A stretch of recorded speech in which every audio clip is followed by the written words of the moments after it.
ታዋቂው የኢትዮጵያ ኦርቶዶክስ ተዋሕዶ ቤተክርስቲያን ሰባኪ መምህር ዘላለም ወንድሙ ወይም በክርስትና ስማቸው ወልደ ሰምዓት ከውልደት እስከ ዕረፍት ያለውን አጭር ሕይወት ታሪክ እንደሚከተለው ይዘንላችሁ ቀርበናል።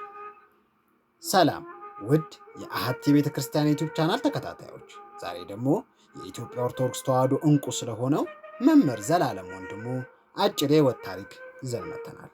እንደተለመደው ሰብስክራይብ፣ ላይክ እንዲሁም ቪዲዮን ከወደዱት ለወዳጆ ሼር በማድረግ ትብብሮን በልዑል እግዚአብሔር ስም እንጠይቃለን። እንደዚህ አይነት ቪዲዮ እንዲደርሱ የደወል ምልክቷን መጫን አይርሱ። መምህር ዘላለም ወንድሙ በደቡብ ኢትዮጵያ ክልል በጋሞ ዞን በበኬ ወረዳ ተወለደ።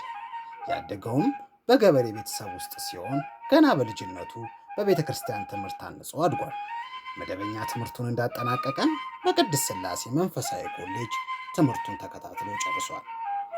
ባለፉት 26 ዓመታት ማለትም ከ1991 ዓ.ም ጀምሮ በመላው ኢትዮጵያ በተለያዩ የዓለም ሀገራት፣ በአውሮፓ፣ በአሜሪካ፣ በአረብ ሀገራት በመዘዋወር ወንጌልን ሰብኳል፣ አስተምሯል።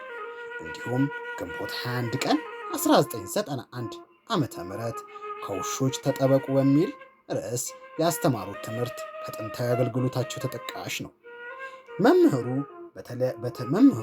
በተለይ አትጨነቁ እና ሰው የለኝም የሚሉ ልብ የሚነኩ በእንባ የታጀቡ ስብከቶቻቸው ምዕመናን ዘንድ ተወዳጅ ነበሩ። መምህር ዘላለም ወንድሙ ከሁለት 10 ዓመታት በላይ በኢትዮጵያ ኦርቶዶክስ ተዋሕዶ ቤተክርስቲያን ውስጥ በስብከተ ወንጌል አገልግሎት የታወቁ ነበሩ። በተለይ በወቅታዊና ማህበራዊ ጉዳዮች ላይ የሚያቀርቧቸው ትምህርቶች በብዙ ምዕመናን ዘንድ ተወዳጅነትን አትርፎላቸዋል። የመምህር ዘላለም ወንድሙ ወይም ወልደ ሰምዓት የራሳቸው የሆነ አንድም የይፋ ኦፊሻል ዩቲዩብ ቻናል ባይኖራቸውም ትምህርቶቻቸውን፣ ወቅታዊ መረጃዎቻቸውን በስፋት የሚተላለፉባቸው ዋና ዋና ቻናሎች የሚከተሉት ናቸው። ተአምኖ ሚዲያ፣ ንቁ ሚዲያ፣ ማቶት ሚዲያ፣ ወንጌል ዘላለም ሚዲያ፣ ንሴብሖ ኢትዮጵያ በጥቂት የሚጠቀሱ ናቸው።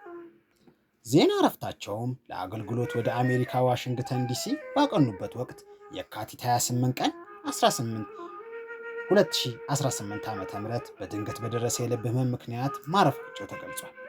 አስክሬናቸውም ከአሜሪካ ወደ ኢትዮጵያ ሲመጣ በቦሌ ዓለም አቀፍ አውሮፕላን ማረፊያ በሺ የሚቆጠሩ ምዕመናንና የቤተ ክርስቲያኗ አባቶች ደማቅ አቀባበል ተደርጎለታል። እንዲሁም በመስቀል አደባባይ ታላቅ የክብር ሽኝት የተደረገለት ሲሆን በዕለቱ እንደ ምስኪን ኖሮ እንደ ንጉሥ ተሸኘ የሚል መሪ ቃል ተሰጥቶታል። የቀብር ስነ ስርዓቱም በአዲስ አበባ መንበረ ጸባዖት ቅድስት ሥላሴ ካቴድራል ተፈጽሟል። መምህሩ የስብከቶቻቸው ዛሬ የተሰጠን አንደበት ነገ በመቃብር ይዘጋል፣ መሞታችን ካልቀረ ዘንድ ቅንና መልካም ሰው ሆነን እንሙት በማለት በተደጋጋሚ ያስተምሩ ነበር።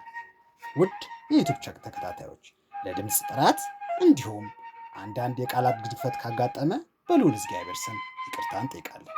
ለማስተካከልም የእናንተ ኮሜንት እና አስተያየት እንጠብቃለን። በሚቀጥለው ቪዲዮ እስክንገናኝ ደህና ቆዩ።